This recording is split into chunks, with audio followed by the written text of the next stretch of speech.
Hi friends! ఈ పువ్వు అందరికీ తెలిసే ఉంటది కదా! కానీ ఇది శివుడికి ఎంతో ఇష్టమైన పువ్వు మాత్రమే మనకి తెలుసండి. కానీ దీన్ని శంకు పుష్పం అంటారు. దీన్ని అపరాజిత పుష్పం అని కూడా అంటారనమాట.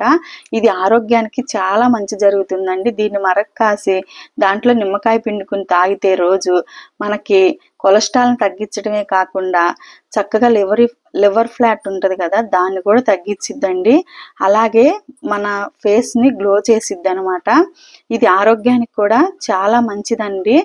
దీంట్లో యాంటీ ఆక్సిడెంట్ ఉంటాయన్నమాట. ఇది పువ్వే కాదు మనకు ఆరోగ్యానికి కూడా చాలా మేలు చేస్తుందనమాట. ఇక రోజులాగానే నేను ఇక తులసమ్మకైతే పూజ చేసుకుని ఇవాళ గురువారం కదా! మనకింకా కార్తీక మాసం కూడా అయిపోతుందండి.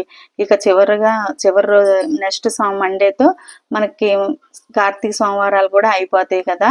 ఇక తులసమ్మకైతే నీళ్లు పోసుకుని హారతి ఇచ్చేసి ఇక రోజులాగా అయితే తులసమ్మను పూజించుకుని అట్లాగే ఇంట్లో పూజ కూడా పూర్తి చేసుకుని పూజ అంతా పూర్తి అయిపోయినాక హారతి అయితే ఇచ్చేసానండి. నేను చెప్పాను కదా గంట పోయిన కాడ నుంచి నాకు ఏదోలాగా ఉందండి. ఆ గంట మర్చిపోయి వచ్చానండి గుళ్ళో. ఆ గంట కొట్టకుండా పూజ చేస్తుంటే నాకు ఏదోలా అనిపిస్తుంది అనమాట.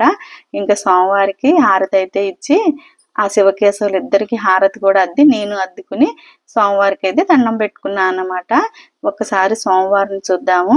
రోజులాగానే మా శివయ్యకి ఏమో శంకు పుష్పాలతో చక్కగా అష్టోత్తరం చేసుకుని వెంకటేశ్వర స్వామికి తులసి దళం సమర్పించి చామంతి పూలతో అష్టోత్తరం చేసుకున్నా. అందరూ మా శివకేశవులు ఇద్దరికి దండం అయితే పెట్టుకోండి. ఆ తండ్రిల ఆశీస్సులు